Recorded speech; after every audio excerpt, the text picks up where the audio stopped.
الدلو بمزاجه، يعني هو الدلو لو انت شايفك تستاهل هيفوت ويعدي، او لو هو شايف ان انت مش قصدك مثلا ممكن يفوت. في ناس تانية ما تفوتش، لكن الدلو هو بيبقى عارف كويس قوي انت لو قاصد تهينه هيهين ايمانك.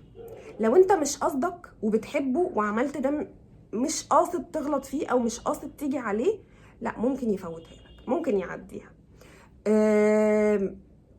هو انت مش هتضحك عليه، الدلو ما بيضحكش عليه. فالدلو من الابراج اللي فعلا بتبقى عارفه النوايا.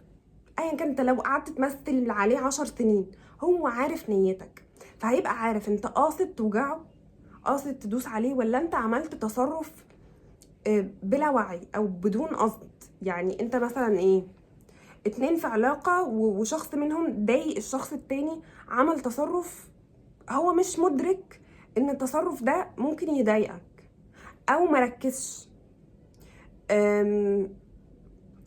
ما كانش بيفكر، او طبيعته بتخليه يتصرف بدون صوته عالي مثلا. الدلو مين ده؟ مين اللي صوته يعلى معلش عليا، او مين اللي صوته مستحيل يعديها، مستحيل يفوتها، ان حد مثلا يبقى بكلمه ويزعق او يعلي صوته. لكن لو عارف مثلا او يعني مراعي ان انت مثلا عندك مشاكل في الشغل، عندك مشاكل في حياتك، بتمر بظروف صعبة، هو من اكتر الاشخاص اللي بيعرف يلتمس الاعذار لغيره، هيعرف يلاقي لك مبررات لتصرفك ده.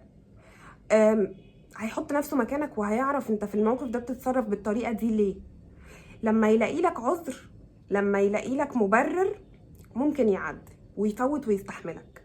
لكن لو حس ان انت ابن الذين تستاهل يدوس عليك، هيدوس عليك مش هيتردد، لانك تستاهل. هو عارف ان انت بتعلي صوتك عشان انت بتعلي صوتك، عايز تمشي كلامك، عايز تفرض سيطرتك، عندك امراض بقى او مشاكل نفسية وقررت ان انت صوتك يعلى وتزعق. مش عليا، مش انا اللي بيتزعق لي، ههد الدنيا على دماغك في اللحظة دي. بالرغم من ان برج الدلو من الابراج الهاديه اللي مش بتتعصب بسهوله، يعني مش سهل انك تعصبه، محتاج وقت، يعني ما بيزعلش من اول موقف، ما بيتعصبش من اول تصرف، مره واتنين وتلاته لحد ما بيوصل لمرحله هتشوف بني ادم انت نفسك هتتخض من رد فعله ومن عصبيته ومن طريقته، ومن بيروح في حته محدش بيعرف يرجعه بقى، محدش بيعرف يجيبه، خلاص راح شكرا.